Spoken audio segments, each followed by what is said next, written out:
Hi there, I'm Jim Bradley. I write a blog called Under the Castor Oil Tree.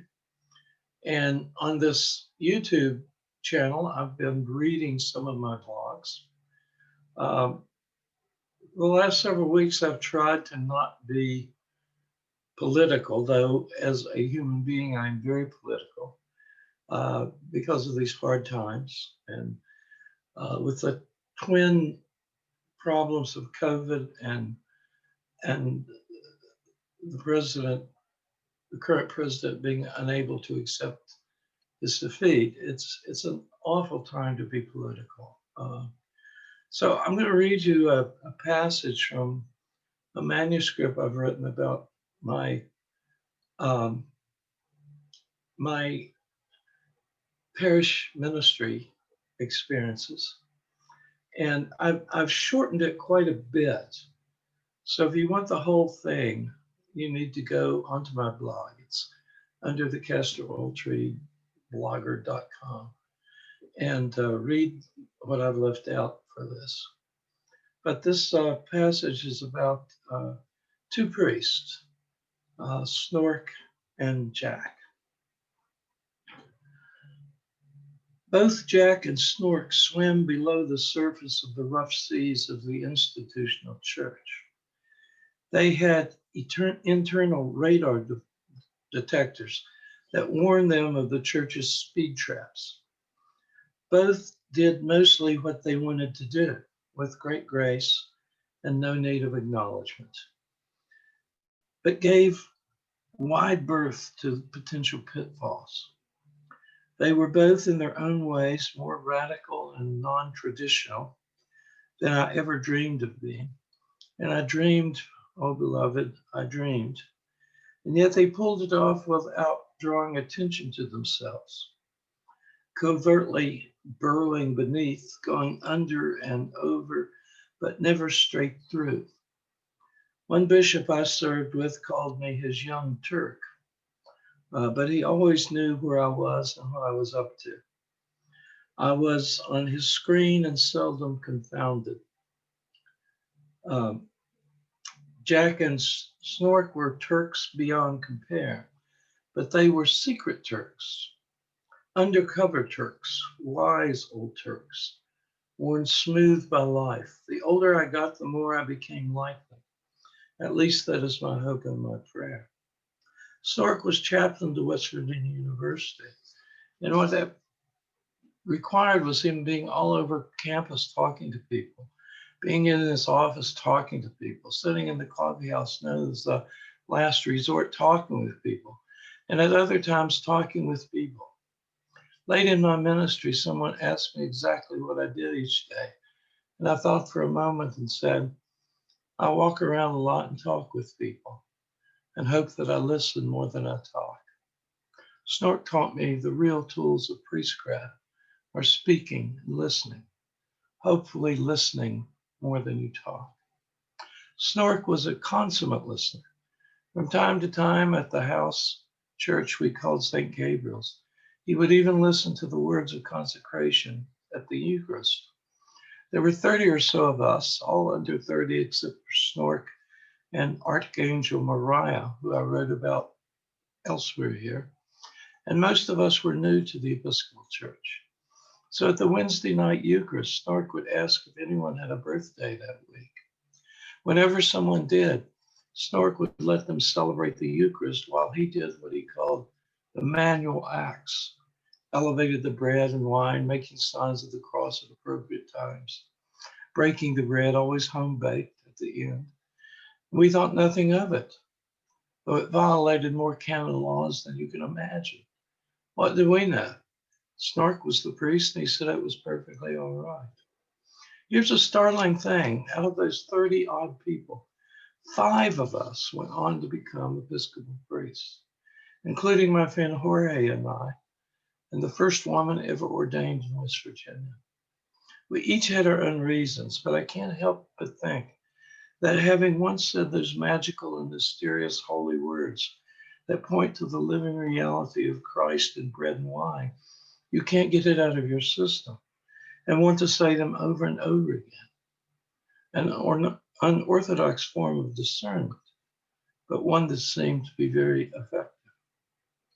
The first time I petitioned to be elected a deputy to the church's general convention, I came in ninth out of 9 candidates. I was sitting alone nursing my wounds in the break after the election results had been announced. When Jack came by and said, "I'm surprised you got that many votes." He smiled his crooked smile and sat next to me. "You should have came in 10th out of 9." He was chuckling at my disappointment. I decided to give him the silent treatment, but though Jack was never very talkative, he kept on talking in spite of my ignoring him. "Look down there on the floor," he said. We were in the balcony. I dutifully looked. "You see the people who got elected clerical deputies?" In fact, I could, 2 men and 2 women. He was tweaking my curiosity just a bit. "What do they have in common?" Jack asked. "Well, not much. 2 were my age, 1 younger, 1 older. 1 was blonde, 1 was bald, 1 had brown hair. 2 were heavy, 2 skinny, all white, of course. All parish priests. What else?" Then it hit me. They all had on dark pinstripe suits. One of the women's suits had a skirt, and they had big, shiny clerical collars on pressed black shirts. I looked at him. He was still chuckling. I had on sandals, jeans, an open collar shirt with a tan jacket, none the better for wear. Finally, I smiled. "You'll never fit in the way the church expects," he said to me, growing solemn and wise. "But you could find ways to fit in without compromising your strange sense of integrity. You have 2 approaches to the institutional church. Either you ignore, but not benignly, or you aggressively ignore it, or you pick fights with it." I was one chuckling now. Jack had nailed me in ways I hadn't expected to be nailed. I didn't have any particular strategy to get elected deputy. I just thought they should see beneath the surface and want to elect me. I was being ill-mannered, contentious kid who wondered why no one ever asked him to play. It worked to get the institution to leave me alone, but there was no reason in heaven and earth they should reward me for being so disagreeable. Jack smiled and patted my leg. "I'm going to go play nice with these folks," he said, getting up. "You might consider joining me." So I did, and I watched him genuinely enjoy himself as he moved through crowds of people, stopping to chat or tell a joke. It wasn't nearly as painful as I had imagined. The next time, after kissing enough ecclesiastical babies and butts, I was elected to General Convention, and have been twice more since then. And as Jack gently taught me, the kissing up part wasn't unpleasant at all. I discovered most Episcopalians of Connecticut are hail fellows and gals well met. By and large, I'm a better person and a better priest from learning that from Jack. Snork and Jack both worked and ministered to the margins of society before it became de rigueur for the church to do that. Long before presiding Bishop Browning declared there are no outcasts in the Episcopal Church, Snork was working with runaways, street people, drug abusers, and hippies. Jack had a vibrant ministry to gay and lesbian folks a couple of decades before GLBT were 4 letters the church recognized. As the part-time rector of Trinity Church in Waterbury, the most Anglo-Catholic parish in the area, Jack invited and nurtured gay folks in remarkable ways. He was their pastor and priest and a quiet advocate for inclusion in the life of the church. While I was at St. John's, a chapter of Integrity was founded. Integrity is a group of GLBT Episcopalians and their friends. I asked Jack to be the first chaplain to the group, a role I wanted but knew I couldn't play, since it became clear that my inviting Integrity to St. John's caused a remarkable firestorm in the parish. I dutifully and proudly announced I had welcomed the chapter to use the sanctuary and library for their meetings, and let it be known that I would be glad to have conversations with anyone with questions. This was in the early 1990s, and I was naive enough to think no one would raise an eyebrow about the whole thing. How silly of me. One of my character flaws is that I have become, I think of myself as the norm in society. I'm genuinely astonished when people disagree with my theology or, or politics. So I wasn't prepared for what was truly only four people, but four people with much mischief in mind. It saddens me to tell you that the gang of four could be as destructive as they were. After all, they were just four aging white men. But I quickly learned that four aging homophobic white men could do a lot of damage to a parish community. Give them credit. Two of them were former wardens and did have some reputational power. The other two were masterminds. However, not even a member of the parish, one of them was, and the second was only marginal. The first move was when that marginal member, someone whose face I knew from the back row at 8 o'clock Eucharist, but only learned his name when the usher told me he was upset. So I invited him to talk to me about his upset. And he talked, or rather raged at me. I had some experience with dealing with irrational people, but this was beyond my ken. He called me names, threatened my career and personal well-being, told me how much fecal matter a sexually active gay man ingested in a year, and described sexual acts I had neither heard of or imagined. That meeting, which ended with me walking out of my office, leaving him there, and going to a local bar, convinced me I should never meet with any of the group without a witness. So I called Jack. I dragged the whole mess out into the middle of the room, right in the light of day and parish meetings and sermons and articles in the newsletter. Whatever they did, I made immediately public. Like when they started calling people the parish directory to ask them if they knew that the rector was letting faggots and perverts use the church. One of the first people in the A's in the directory was a member of the vestry who was a lesbian. She hung up on whoever called and came to find me. She became a firm ally in what was to come. They also in the C's called a woman whose brother had just died of AIDS to convince her to take up their cause against queers. They didn't know who they were talking to, of course. Through it all, Jack stood by me at every meeting. His reputational power and the volume of his silence radiating trust and safety to all who were confused and confounded by the conflict. The vestry, God bless them, endorsed my decision to invite integrity to use the church. Not everyone was convinced it was a good idea, considering the conflict it had caused and considering that my predecessor as rector had 9 years of conflict that damaged the parish deeply. But the vestry knew the Episcopal canon law gives exclusive right of building use to the rector, and I was the rector, though the four and whoever sympathized with them were hoping not for long. Jack gave me a t-shirt he had made up that said on the front, "I'm the rector, that's why." After several public meetings, Jack silently at my side, where the better angels of the parish were given voice, things began to go away, at least until I found out that the four had contacted a notorious anti-gay priest in Pittsburgh for advice on how to rid themselves of me. That's when I called the bishop. The one at the time was no champion of gay folks, but he was a strict interpreter of canon law and the integrity, no pun included, of diocesan lines. With his permission, I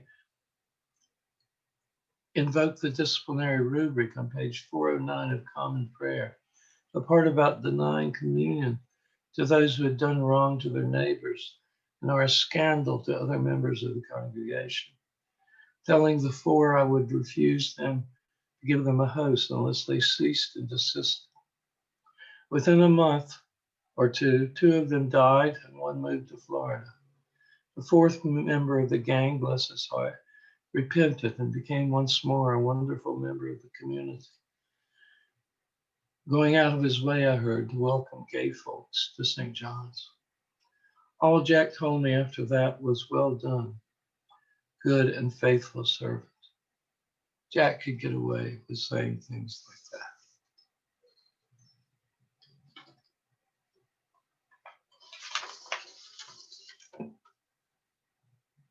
Both Jack and Snork had 5 children. One of Jack and Marge's kids died in childhood, and another was severely mentally handicapped. Snork's 5, 3 girls and 2 boys, were, and I suspect still are, alive and well. The difference was Jack had Marge to help him raise the kids, and Snork raised his kids primarily by himself. Divorce, even so short a time ago in the 70s, was still suspect when you were an Episcopal priest. So Snork wasn't going to become the cardinal rector anywhere. Not that he wanted to, not that he would have if he had been happily married. Snork had this white afro of sandy red hair. Jack was a redhead too. But when I met him, white-haired as he was, I asked, "How did all your kids get red hair?" And he snorted, "What color hair do you think I was born with? White?" Snork's children were always omnipresent. When I first met, one of his daughters was in her late adolescence and the others spaced above her. The 3 daughters were all lovely and not a little seductive. It was an odd home to grow up in, since Snork was consistently inviting people he found wandering on the earth to come and sleep there. Most of the visitors just smoked dope and hung out in Snork's house, but sometimes they ripped him off, carrying away his electronic equipment and whatever else they could sell. One guy really cleaned him out, but some of us ran him to ground and got Snork's stuff back. Snork, of course, wouldn't turn the guy away, and he was still welcome beneath Snork's roof. As you might imagine, the guy cleaned Snork out again and disappeared. That was just Snork. It wasn't so much that he was foolish about his human nature, though he certainly was. It was more that he was unable to think bad about anyone. Sometimes he could disarm really shady characters by treating them as if they were paragons of virtue, but just as often he got ripped off. However, he never seemed more than momentarily put out. I was usually sure he'd been robbed for some higher, purer, more exalted reason than simple human greeds. There was a problem with a Bible study that Snork started. Very many conservatives have started coming. I didn't attend when he started the group, but within a week or so, he called me and said I had to start coming. After 2 years at Harvard Divinity School, I wasn't in the mood for Bible study. But Snork explained that he had lost control and wanted me to kick some ass for it, which I dutifully did, out of love for him, but also kicking charismatics' asses was a load of fun.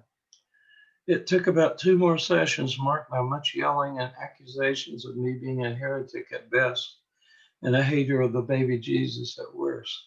I cleared the right wing's facts. I told Snork afterwards he could have just canceled the group or driven away the Bible thumpers who were confusing a handful of undergraduates who really wanted to know more about God. Snork's sweet and loving God. He shook his head. "I couldn't do that," he said. At first I thought it was about not offending the folks at Trinity's right wing, but on second thought, it was simply that Snork could not have the capacity to shout down or offend anyone, ever. He was as gentle a man as I ever knew, and his gentleness smoothed and healed those around him, much as years later Jack's quiet presence had done so much to stop the bleeding of her gaze at St. John's. Gentle men, both of them. One last thing. Just before my 25th birthday, my mother had a massive stroke from which she never recovered. She was 63, the age I am as I sit writing this. So the memory is fresh and damp upon me these days. My father had called in the middle of the night, frightened and irrational. I promised I'd leave at daybreak to drive home. It was a 5.5 hour trip. And I was so shaken, I wasn't convinced I could do it. My wife was in the drama department at West Virginia University and had a performance, so she couldn't come with me.